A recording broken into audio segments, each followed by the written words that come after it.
Les pido que abran sus Biblias en la primera carta a los Tesalonicenses y en la segunda carta. Vamos a estar viendo estas dos cartas donde estamos basando o poniendo el cimiento teológico. Pablo en estas dos cartas, fíjense todo el contenido de estas dos cartas, les enseña también la aparición del anticristo, la gran tribulación que iba a venir al mundo y la segunda venida de Jesucristo. Pero al introducirnos en el estudio de estas dos cartas, tenemos que tener muchísimo cuidado por las frases, la terminología, las palabras que han dado pie a una enorme cantidad de controversias acerca del programa profético de Dios. ¿Qué quiero decir? Bueno, hay cristianos que creen que el rapto y la segunda venida es el mismo evento y que sucede al final después de la tribulación.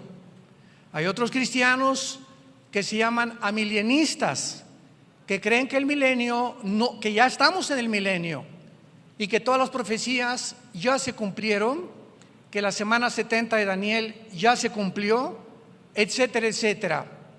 Hay otros que siguen la línea del post-tribulacionismo, que creen que hasta después del milenio viene Jesucristo, y otros después de la tribulación. La iglesia de Tesalónica se encontraba con esta confusión, y es absolutamente lógico porque ellos no tenían lo que tenemos ahora de información, como lo vamos a ver de una forma detallada. Entonces Pablo tuvo que salir de Tesalónica por la persecución y más tarde les manda estas dos cartas porque le comenzaron a llegar mensajes de los cristianos de Tesalónica que creían que ya estaban en la tribulación. Qué tremendo, ¿no? Ya creían los cristianos por la persecución tan recia que había del Imperio Romano contra los cristianos que estaban en la gran tribulación. Entonces Pablo en la primera carta les da a conocer el arrebatamiento de la iglesia en el capítulo 4, versículo 16 al 17, cuando les dice: el Señor mismo con voz de mando, con voz de arcángel, con trompeta de Dios, descenderá del cielo, y los muertos en Cristo resucitarán primero. Quiero que observen en este simple versículo la frase en Cristo, los muertos en Cristo. Siempre que tú veas en el Nuevo Testamento, tú como un buen estudiante de teología y de la Biblia, la frase en Cristo, que se repite muchísimas veces en la carta a los Efesios, significa los que estamos injertados, unidos, amalgamados en el cuerpo de Cristo mediante el bautismo del Espíritu Santo.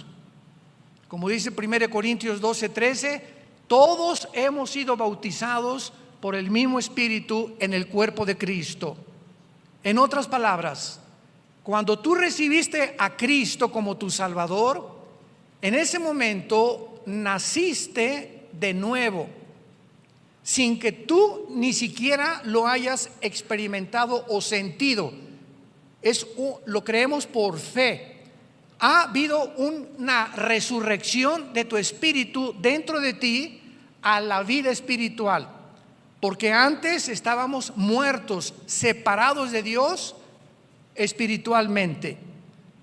Cuando recibiste a Cristo, fuiste regenerado, cambiado completamente de naturaleza.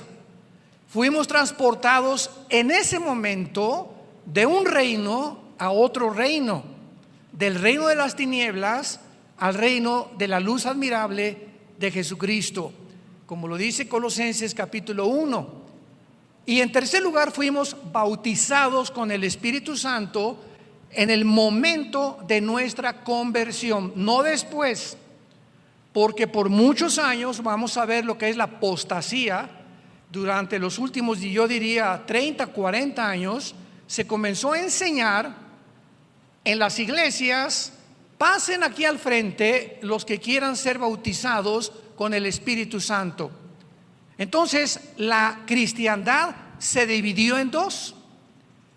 En otras palabras, se estaba dando a entender que hay cristianos que son cristianos, pero había otros cristianos que les faltaba algo. Eres cristiano, pero te falta una experiencia que necesitas tener, que es el bautismo del Espíritu Santo. Cuando la Biblia nos demuestra con una claridad absoluta que el bautismo del Espíritu Santo es lo que nos hace cristianos. ¡Qué barbaridad!, ¿no? Y se comenzó a enseñar porque se convirtió en una tradición, porque la mayor parte de las iglesias lo comenzaron a proclamar, sin haber estudiado profundamente esto, y basándose desde luego en algunos versículos nada más del libro de los Hechos, cuando el libro de los Hechos no es un libro doctrinal, es un libro narrativo que narra la experiencia o la transición entre el judaísmo y el cristianismo. Es un libro que nos muestra de qué forma los apóstoles que eran judíos, Cristo fue judío, estaban completamente confundidos porque las promesas eran para Israel. Jesús lo dijo cuando vino en los evangelios: he venido a buscar a las ovejas perdidas de Israel, porque los 4 evangelios pertenecen al Antiguo Testamento. El Nuevo Testamento comienza en Hechos 2 con el bautismo del Espíritu Santo y el nacimiento de la iglesia. Entonces, los hechos que suceden en el libro de los Hechos no son una enseñanza doctrinal que los apóstoles explican en sus cartas, primera y segunda de Timoteo, Gálatas, Colosenses, Efesios, Filipenses, las primeras cartas de Pedro, explican lo que pasó en los hechos y nos enseñan, ¿verdad?, que estas cosas que sucedieron en los hechos fueron algo que Dios permitió, porque la iglesia estaba comenzando a mezclarse con el judaísmo con la iglesia. Tenían que separar los apóstoles lo que Moisés enseñaba de muchas cosas de lo que Jesús enseñaba, y esto se resolvió con el primer concilio de la iglesia en Hechos capítulo 15. Ahí se juntaron todos los apóstoles y tenían que determinar qué cosas del Antiguo Testamento estaban vigentes y qué cosas del Antiguo Testamento ya quedaban obsoletas. Y la conclusión a la que llegaron fue la siguiente: no hay nada en el Antiguo Testamento, esto es muy importante, abran sus oídos, no hay nada en el Antiguo Testamento que en el Antiguo Testamento era obligatorio, que ahora en el Nuevo Testamento sea lo mismo. En otras palabras, ahora nosotros vivimos bajo la ley de la libertad en Cristo Jesús. Y ahora no es obligatorio nada absolutamente en el Nuevo Testamento. Un ejemplo: en el Antiguo Testamento el diezmo era obligatorio. Era obligatorio, lo tenían que dar a fuerza. Y cuando pasamos al Nuevo Testamento, 2 de Corintios capítulo 9, cada quien dé como propuso en su corazón, no a fuerza, no por obligación. Si no te nace del corazón darle a Dios, y si en el Antiguo Testamento fue el diezmo, con toda la lógica del mundo, bajo el Nuevo Testamento, con mejores promesas, mejor pacto, un Salvador que vino al mundo y ya pagó por el pecado, ¿cómo voy a seguir bajo la ley dando solamente el 10%? Ahora es el 15, el 20, el 30, el 40, el 50, como tu corazón lo diga. Y mientras más salud espiritual tengas, más darás, porque lo das con alegría. Ya no lo das porque tengo que dar esto y ahí va. Mejor no des nada. Hay otros que siquiera, y esto es verdad, hay muchas personas que han dado su diezmo, ¿verdad?, basados en el Antiguo Testamento, y al mes regresan y quieren que se los regrese. ¿Se imaginan ustedes qué corazón tan perverso puede haber en medio del pueblo de Dios? Entonces, qué importante es que ahora todo es voluntario. Ahora las fiestas de Israel, los tabernáculos, el Sukkot que celebramos, no es obligatorio, es para representar lo que Cristo hacía en medio del pueblo de Dios. Entonces, si no entendemos esto, vivimos bajo la ley. Dice en Colosenses capítulo 2, ya nadie te juzgue si guardas el sábado o no guardas el sábado, o el domingo, o el lunes, o días de fiesta. Todas estas cosas pertenecieron al Antiguo Testamento. Ahora, como una persona un día me dijo, ¿por qué no guarda usted el sábado? Y le dije, ¿qué nada más tú guardas el sábado? Te gano, yo guardo el sábado, el domingo, el lunes, el martes, el miércoles, el jueves y el viernes. Ya no supo qué contestarme esta persona. Y le dije, ahora todos los días son santos. Ya no hay un día específico. Y además los apóstoles se reunían el primer día, que es el domingo. El Shabbat se los dio Dios a Israel.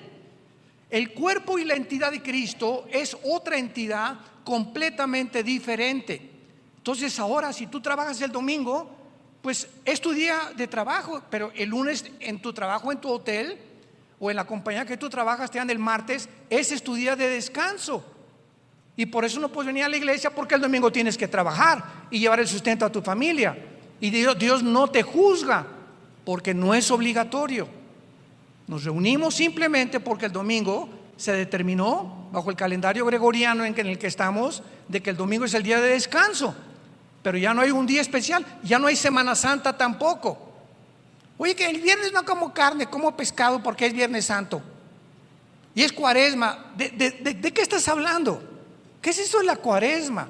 Eso pertenecía al Antiguo Testamento. Esto es de la religión apostólica romana. Esto no es de la Biblia. El cristiano come carne si quiere todos los días para que te pongas como una vaca si quieres,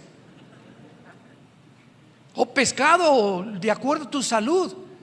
Pero ahora todas las semanas son santas, todos los días son santos, todos los años son santos para el cristiano. ¿Me van siguiendo? Tenemos que deshacernos de tantas tradiciones. Pues no celebra la Navidad porque Jesucristo no nació el 24 de diciembre. Y si pones árbol de Navidad, eres un pagano, porque era de los babilonios. Mira, si no quieres poner árbol de Navidad, porque así lo sientes, no lo pongas y sigue con la cara de amargado que tienes. Y si alguien quiere poner árbol de Navidad y cantar jingle bells, noche de paz, no, deja que cante lo que él quiera. Y si quiere el corrido del caballo blanco, que lo cante también. Pero lo que Dios ve no es, a ver, háblenle al arcángel Miguel, dice Dios, por favor, chéquenme quiénes pusieron árboles y quiénes no pusieron árboles. Los que no pusieron, pónganles una palomita. Y los que pusieron, una cruz. ¿Ustedes creen que Dios juzga de esa manera? ¿Cuánto legalismo hay en la iglesia?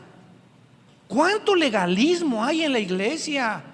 ¿Qué es lo que Dios ve? El corazón.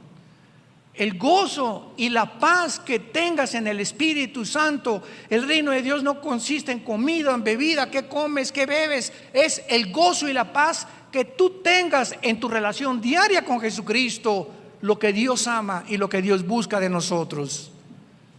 No si te pones falda o no te pones falda, si tienes un tatuaje o no tienes tatuaje. Como me dijo una vez un señor, ¿verdad? Pues yo no me tatúa. ¿Y la panza que tiene de Santa Claus qué? No, pues mira nomás la hermana en qué fachas vino a la iglesia. Espérame tantito, es una pobre ex prostituta que tiene una semana llegando a la iglesia y todavía no sabe cómo vestirse. No juzgues. ¿Ya viste cómo se pintarrajeó? Parece Cleopatra. Y tú no sabes las razones que se encuentran detrás de esa persona que a lo mejor tiene 2 semanas y no ha aprendido cómo poder vestirse, cómo maquillarse de acuerdo a la cultura que ya Cristo quiere que nosotros tengamos. Que no atraigamos la atención sobre nuestro cuerpo ni nuestra cara tampoco. Entonces tenemos que crecer y madurar santos de Dios.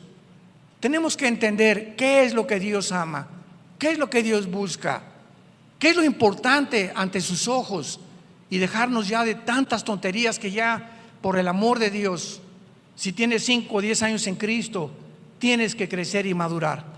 Muy bien. Entonces, cuando Pablo dice en primera de Tesalonicenses 4:16, los muertos en Cristo resucitarán primero, esto significa la primera lección que vamos a aprender. En el rapto de la iglesia, o en el arrebatamiento de la iglesia, como le quieras llamar, los únicos que van a resucitar son desde Pentecostés hasta nuestros días. Todos los que estamos en Cristo, en el cuerpo de Cristo. Antes de Cristo, Israel no estaba en el cuerpo del Hijo de Dios. Dice Efesios capítulo 2 que ahora Dios ha unido Israel y la iglesia, y ya no hay griego, judío, italiano, mexicano. Ahora se formó un nuevo hombre. Este nuevo hombre, este nuevo cuerpo no existía antes de la cruz. La iglesia era un misterio que el apóstol Pablo lo explica en Colosenses, en el capítulo 3 del libro de los Efesios, en Romanos capítulo 16, los últimos versículos. La iglesia era un secreto escondido antes de la cruz, que nadie sabía que se iba a formar un cuerpo en la persona del Hijo de Dios. Cristo en el Antiguo Testamento era conocido como el ángel de Jehová, no como un ángel artículo indeterminado, sino como el ángel de Jehová. Entonces la iglesia es la que se va en el rapto. Muy bien, ¿qué pasará con los que murieron desde Adán hasta Pentecostés? O sea, antes de Pentecostés hasta Adán hubo millones, ¿verdad?, de santos justificados por la fe, como Abraham, etcétera, etcétera. ¿Cuándo resucitarán ellos? Ellos resucitarán de acuerdo a Daniel 12, del 1 al 3, después de la tribulación, en la segunda venida de Jesucristo. Y observamos entonces que las resurrecciones tienen un orden. Hay un orden. Dios hizo un orden en el universo. Dios es el Dios de orden. Dios no quiere que nada haya fuera de la armonía. Una gran sinfónica, imaginémonos un saxofón fuera de tono. En una alabanza, una guitarra fuera de tono. En un coro, un hombre con una voz, con una tesitura que no le queda a una muchacha, que no le queda, cantando en otra tesitura, desentona absolutamente toda la alabanza, toda la sinfonía. Todo es un orden. Imagínate tu cuerpo. Nuestro cuerpo funciona si hay orden entre mi estómago, mi hígado, mi páncreas, mis pulmones y mi mente. Y si en mi mente no tengo paz, y si en mi mente no tengo estabilidad, si no hay una tranquilidad en mi alma, mi cuerpo no puede estar sano. Y qué interesante que la mayor parte de los médicos en el mundo han descubierto que la enfermedad del siglo XXI que causa casi el 70% de las enfermedades mentales y físicas, es el estrés. ¿Ustedes creen que es coincidencia que todo este año pasado y parte de este año nunca han habido más suicidios, divorcios, problemas mentales de los niños, de los jóvenes, como en el Japón, que se suicidan 2, 3 al mes, jóvenes menores de 18, 20 años de edad, drogadicción por todo lo que el mundo ha atravesado con la famosa pandemia que hemos todos vivido? Qué impresionante que lo que ha enfermado más al mundo ha sido el miedo. El miedo es el arma favorita de Satanás. ¿Qué fue las palabras que Jesucristo nos dio? ¿Qué antídoto Jesús nos dio hace 2000 años? Que precisamente lo que necesitamos en el siglo XXI: mi paz les dejo, mi paz les doy. Shalom. Shalom. Resucitando los discípulos que iban al camino de Maús, se encuentran con Jesús, no lo reconocen, y lo primero que les dicen, Lucas 24, Shalom. Shalom es la palabra perfecta en el hebreo, porque implica paz, seguridad, esperanza, bienestar y salud. Cuando tú tienes paz, hay armonía en todos tus órganos dentro de tu cuerpo. Y si tú tienes algo que comience a disfuncionar y comienza a afectar las demás partes de tu cuerpo, es lo que se llama, estás enfermo. Entonces, ¿qué es lo que nos enferma? La desarmonía que existe dentro del cuerpo humano, porque algo causó esta desarmonía dentro de tu cuerpo. Y esto es precisamente lo que Dios quiere que nosotros podamos entender. Muy bien. Ahora, en la primera carta a los Corintios, capítulo 15, versículo 51 en adelante, ya Pablo nos explica el misterio que solo a él se le reveló. Ni a Pedro, ni a Santiago, ni a Lucas, ni a Juan, ni a Judas, el medio hermano de Jesús, a ninguno de los apóstoles le agradó a Dios revelarle lo que le reveló únicamente al apóstol Pablo. Y esto nos habla claramente de los diferentes talentos y revelaciones que tenemos del mundo espiritual.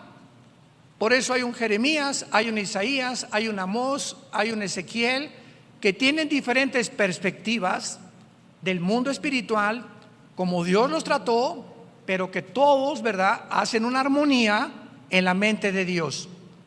Y dice el apóstol Pablo en su primera carta a los Corintios, capítulo 15, versículo 51, he aquí les digo un misterio. Un misterio es algo no revelado antes. Es un secreto que no se conocía antes. ¿Qué está diciéndoles Pablo? Les voy a contar, les voy a revelar un secreto de Dios que en el Antiguo Testamento ni en los, escúchenme con cuidado, ni siquiera en los evangelios se conocía. Pablo, ¿cuál es este secreto? Estoy ávido por que me lo digas. Este es el secreto, que no todos vamos a morir.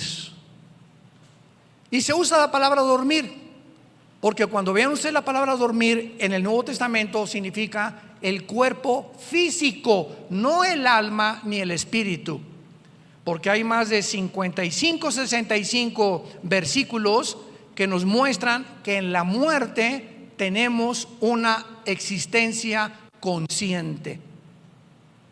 Como en el quinto sello en Apocalipsis capítulo 6, vi las almas de los que habían muerto en el cielo hablando, platicando con Dios. Entonces, Pablo nos dice, este es el secreto, que va a haber una generación de seres humanos que no van a morir. Oye, Pablo, pero ¿qué acaso esto no contradice Hebreos 9:27, que dice: está establecido a los hombres que mueran una sola vez y después el juicio? Claro que está establecido, pero Dios tiene excepciones. ¿Cómo las tuvo con Enoc en Génesis 5? ¿Cómo las tuvo con Elías? Que en el Antiguo Testamento son los dos únicos hombres que partieron del mundo sin haber muerto, que son antitipos, ¿verdad?, de lo que es el tipo que es el arrebatamiento de la iglesia. Pero esta doctrina no se conocía.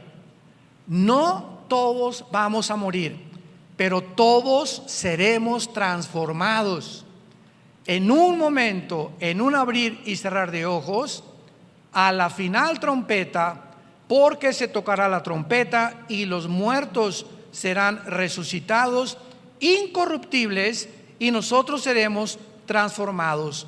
Lo comparamos con Primera de Tesalonicenses capítulo 4, en nuestro capítulo, donde Pablo dice, versículo 17: luego nosotros, después de que resuciten todos los santos desde Pentecostés, luego nosotros, o sea, si ahorita viene el rapto entre una hora o mañana, los primeros que van a salir van a ser los que murieron desde Pentecostés a nuestros días. Este es el primero, ellos.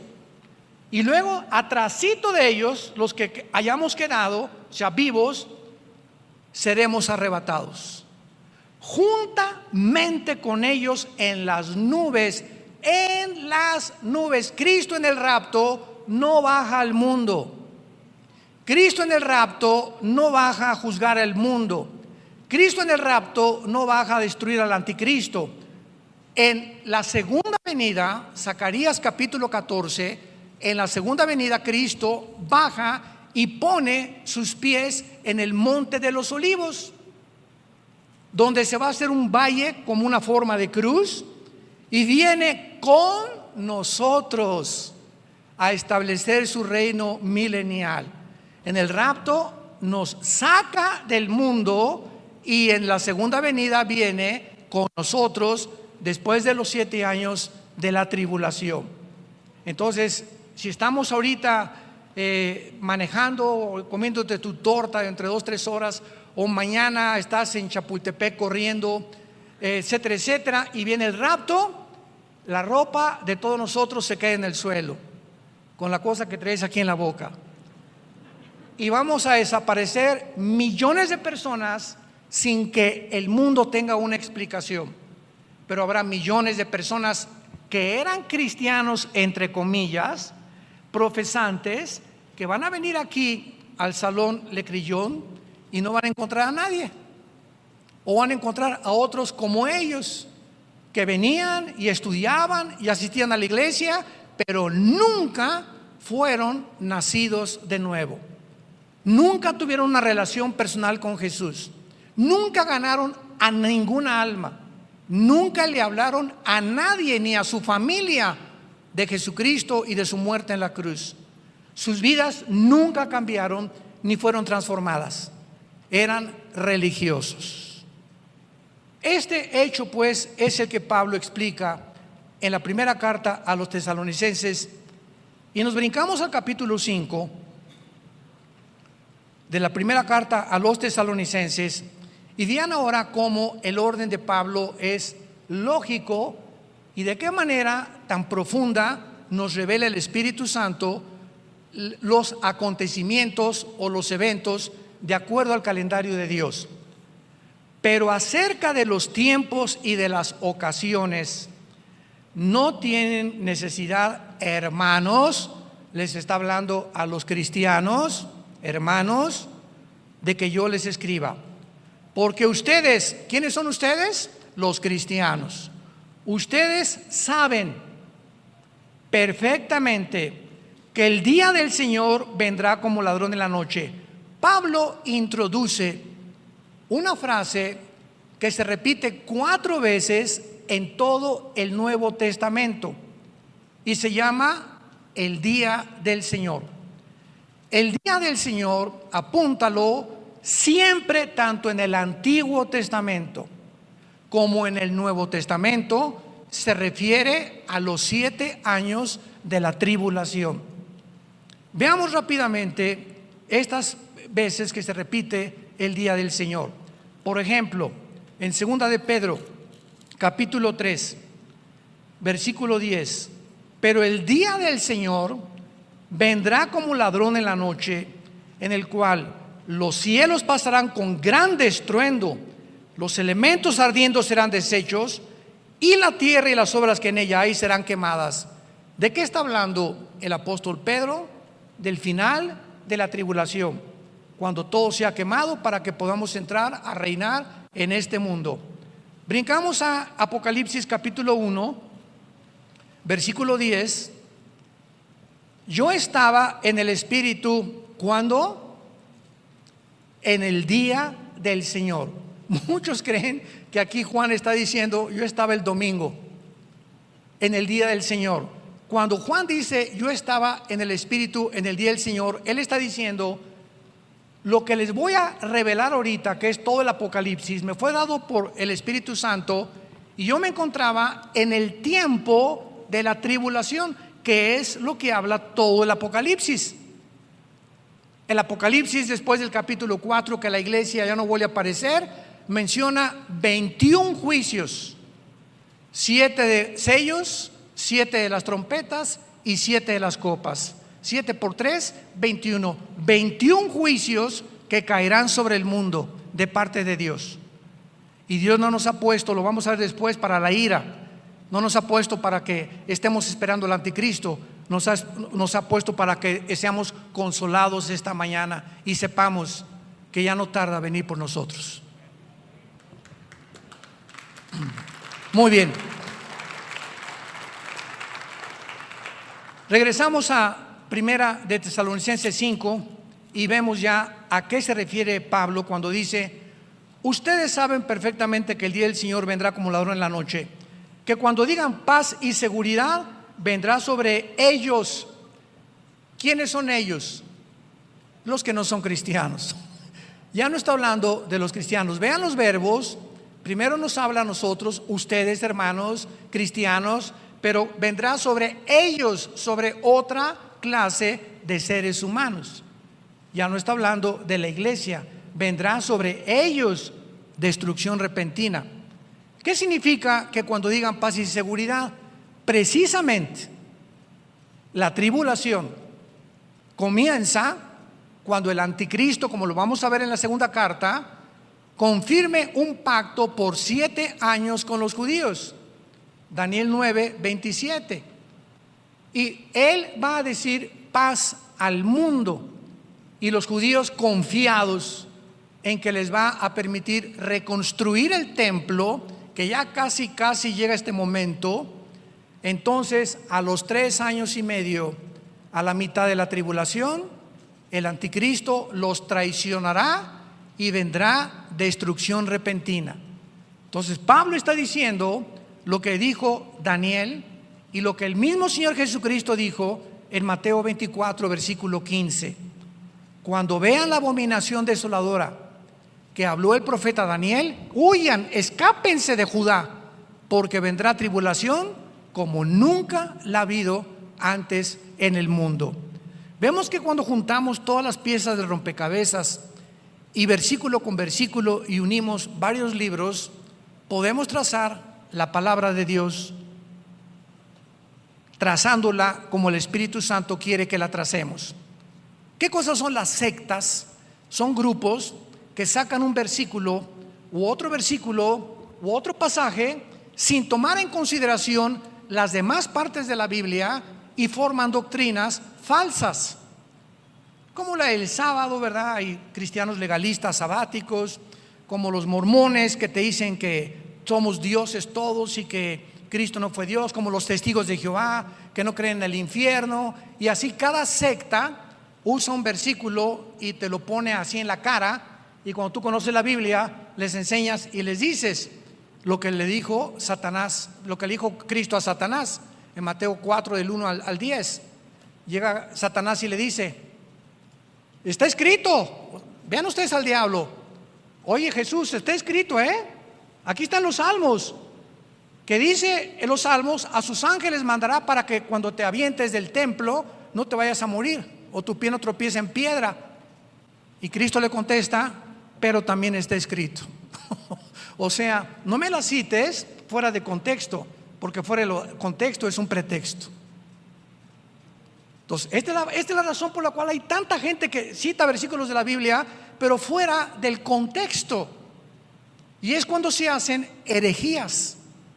Por eso se nos manda a ser diligentes, apasionados por la verdad, para que tracemos bien la palabra de verdad, que es la palabra de Dios. Y dice Pablo entonces: cuando digan paz y seguridad, vendrá destrucción. Versículo 24: mas vosotros, hermanos. Otra vez Pablo vuelve a hacer una grande diferencia entre ellos, los que serán destruidos en el día del Señor, pero ustedes, hermanos, qué importante es esto, ustedes no están en tinieblas para que aquel día los sorprenda como ladrón. O sea, ustedes no tienen por qué estar espantados por el día del Señor, porque somos hijos de la luz. Versículo 8: somos del día, seamos sobrios. Versículo 9, y aquí Pablo ya lo explica, más claro no puede estar. Dios no nos ha puesto para la ira. ¿De qué ira está hablando Pablo? De el día del Señor, donde vendrá destrucción repentina. Dios no nos ha puesto para que atravesemos ese día, sino para alcanzar salvación por medio de nuestro Señor Jesucristo. Antes de pasar a la segunda carta, aclaro lo siguiente. ¿Por qué dice Pablo para alcanzar salvación? ¿Qué acaso no la tenemos ya? Son muy buenas preguntas, Un buen estudiante de la Biblia está escudriñando: ¿y por qué esto? ¿Y por qué aquello? Y hay 1000 preguntas que hacerle a Dios para alcanzar salvación. Una vez una estudiante me dijo que entonces no tenemos la salvación y la podemos perder, y hasta el final podemos saber si fuimos salvos, y le expliqué: apúntalo, la salvación en la Biblia tiene 3 tiempos. La salvación tiene 3 tiempos: pasado, presente y futuro. Pasado: ya fuimos salvados del castigo del pecado. Ya fuimos salvados del castigo del pecado. Esto se llama la justificación. Y puedes apuntar ahí Romanos 8:1. Ningún juicio hay para nosotros ya. Ya Cristo pagó por nosotros en la cruz y ya tenemos una salvación garantizada eternamente. Ese es el pasado. Presente: estamos siendo salvados de la presencia del pecado. Esto se llama la santificación. Estamos siendo salvados de la presencia del pecado en la medida en que más nos entregamos al Espíritu Santo. Y futuro: seremos salvados de la presencia del pecado en la glorificación. Cuando resucitemos, el pecado, ¿verdad?, o la antigua naturaleza será completamente ya muerta, erradicada del cristiano. Hasta el tiempo de la resurrección, el pecado habita en nosotros. Dice Pablo en Romanos 7: el mal mora dentro de mí. Ten cuidado, hermano y hermana. Anoche mi esposa y yo veíamos una película de las poquitas que ya puedes ver. Quiero usarla como ejemplo, de una muchacha negrita que estaba en una universidad en África, y llegó un maestro con doctorados y cosas así, y era como 25 años más grande que ella. Esta tenía 20 y él tenía como 55 años de edad, y la comienza a enamorar. Total que la comienza a enamorar y un día la quiere violar. Entonces, para hacerlo corto la historia, la muchacha morenita o negrita va con los decanos de la universidad, con los principales, y lo delata, y no le creen. No, como un maestro con tanta reputación y con tantos diplomas, esto no lo podemos creer. Total que ella contrata un abogado, una abogada negrita también, y exige la abogada que le hagan un juicio a este maestro. Entonces, claro que él se defiende y resulta en el juicio que tenía 10 años en las otras universidades que él había enseñado una historia de violaciones a muchachas menores de 20 años que les ofrecía el sexo con tal de pasarlas de año. Y nadie lo había delatado por miedo, las mujeres por miedo de que no la pasaran, cómo le iban a creer, sin testigos. Finalmente cayó el hacha del juicio sobre la vida de este hombre, porque esta película es de la vida real. Y esto es lo que dice Romanos capítulo 2, versículos 2 y 3. ¿Qué no sabéis que la paciencia de Dios y la benignidad de Dios te guía al arrepentimiento? Yo le dije a mi esposa cuando acabó esa película, conozco muchas personas que las está juzgando Dios ya, que traían una historia de hace 10 años, 5 años de abusos sexuales, etcétera, etcétera, o de otra índole, y que como no pasaba nada, creían que Dios lo había olvidado, y Dios no puede ser engañado. Muchos de ustedes que me escuchan o a través de los medios de masivos, tal vez tengas una vida en la que tú crees, o pecados escondidos que los sigues cometiendo, y como no te ha pasado nada, crees que ya Dios no ve. Y quiero decirte algo, tarde o temprano cae el hacha sobre el árbol, y todo árbol que no da fruto, Mateo capítulo 3, será cortado.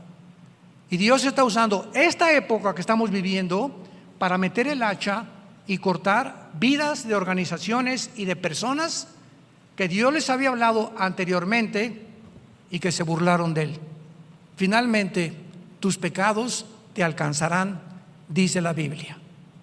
Tus pecados te alcanzarán tarde o temprano. Tú puedes ir caminando en la vida y ahí tienes tus pecados, robaste, violaste o lo que hiciste, no pasa nada. 1 año, 2 años, 3 años, 4 años, acuérdate, te van a alcanzar tal vez al 4.º año o al 15 años.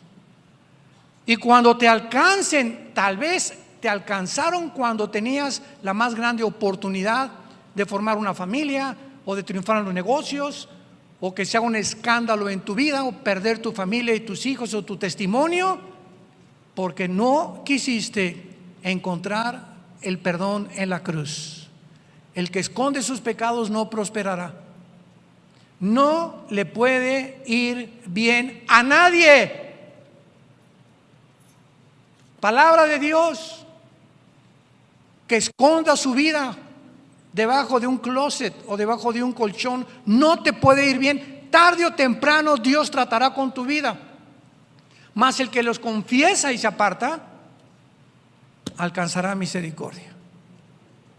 Dios es grande y misericordia y te quiere perdonar. Esta mañana quiere llamarte y decirte te amo.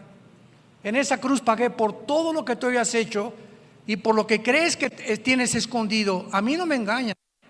Dios conoce las intenciones de nuestro corazón. ¿Por qué no aprovechas esta mañana para venir a la cruz, reconciliarte con Él, hacer la paz con Él y no salir por esa puerta ya creyendo que te va a seguir yendo bien en la vida, cuando en tu vida hay pecados que no has confesado delante de su trono? Te damos gracias, Padre, por tu palabra en esta mañana. Gracias, Señor, porque tu palabra es verdad. No hay nada torcido ni perverso en ella. Todas ellas son rectas al que entiende y razonables a los que han alcanzado la sabiduría. Bendito seas, oh Dios, creador de los cielos y de la tierra, y al gran pastor de las ovejas, tu Hijo Jesucristo, quien por la sangre del pacto sempiterno ha dado su vida en nuestro lugar, para que ahora hagamos las cosas que son agradables delante de Él, sabiendo que si somos llenos del Espíritu Santo, tenemos que vivir una vida apartada del pecado. No engañarnos ni creer que somos nosotros los que al pecado le llamamos pecado. No. el pecado engaña. El pecado te hace creer que lo que haces está bien, que no es malo porque haces otras cosas buenas. No te engañes. Y después de que te engaña el pecado, endurece. Te endurece el corazón.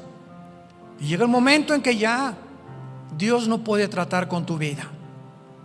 Dios tendrá que disciplinarte, porque al que ama a Dios disciplina y azota al que recibe por hijo. En esta mañana dile: Padre Santo que estás en el cielo, quiero vivir una vida abierta y transparente delante de ti y llamarle pecado a lo que tú llamas pecado. Lávame con tu sangre preciosa, porque es tu vida en tu sangre la que me puede dar esta limpieza en este momento que mi alma necesita, para que haya armonía en mi alma y en mi vida espiritual. Gracias por la cruz, y porque en esa cruz pagaste por todo lo que yo había hecho y lo que en este momento te estoy confesando. En el nombre de Jesús. Amén. Gracias a Dios por esta palabra, ¿verdad? Gracias a Dios.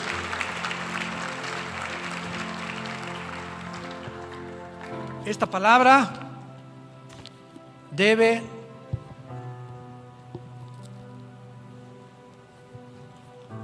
estar dentro de tu corazón. Día y noche, día y noche, día y noche meditarás en este libro de la ley. Cuando tú hagas eso, Josué, entonces todo lo que haces va a prosperar.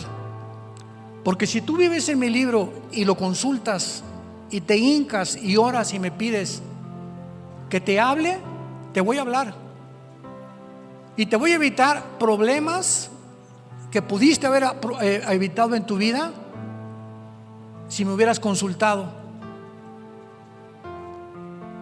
Vas a evitar cosas que ahora te tienes que arrepentir, porque me hiciste a un lado, me desechaste de tu vida.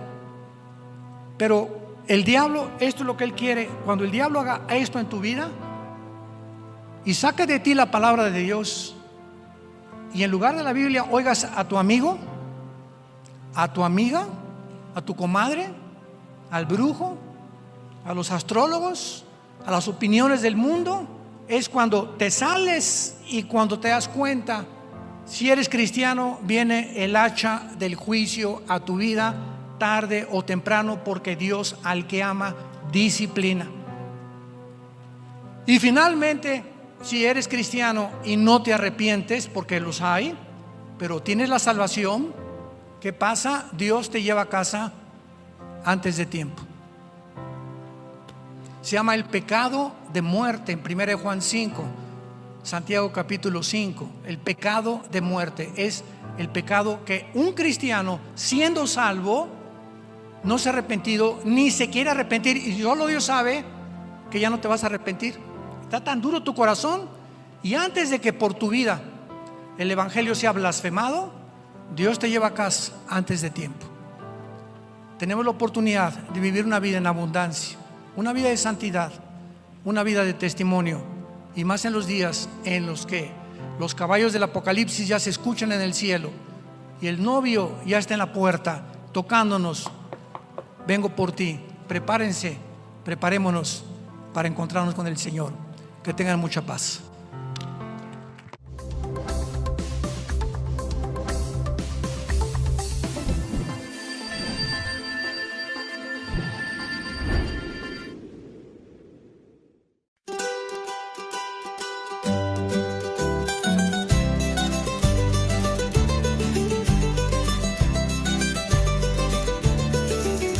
Cos'è questo amore che sento? È così strano che non ci credo.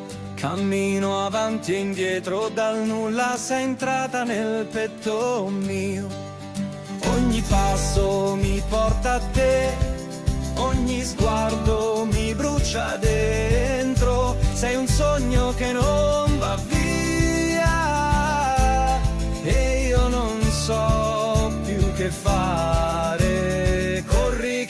l'amore mi sfugge, prendilo tra le tue mani, fermati, lo sento nel cuore, scappiamo via insieme a questo amore. Corri, corri, che scappa l'amore mio, stringilo, tienilo, che vola via se non lo sai.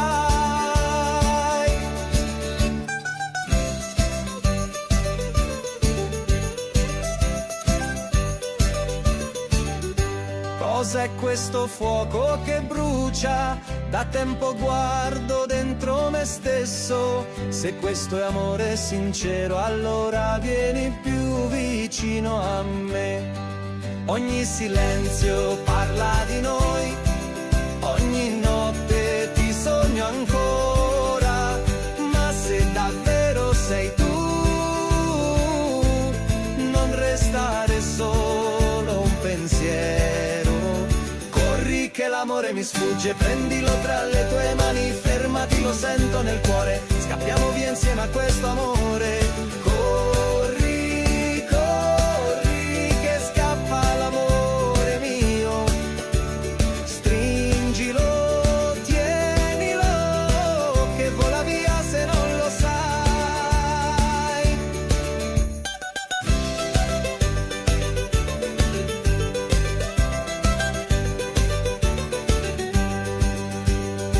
E se domani non ci vediamo, porta con te quello che siamo nel mio cuore. Hai già un posto, non lasciarlo mai più vuoto. Corri che l'amore mi sfugge, prendilo tra le tue mani, fermati, lo sento nel cuore, scappiamo via insieme a questo amore. Corri amore, che il tempo ci guarda, fermati adesso o l'amore ci scappa.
I,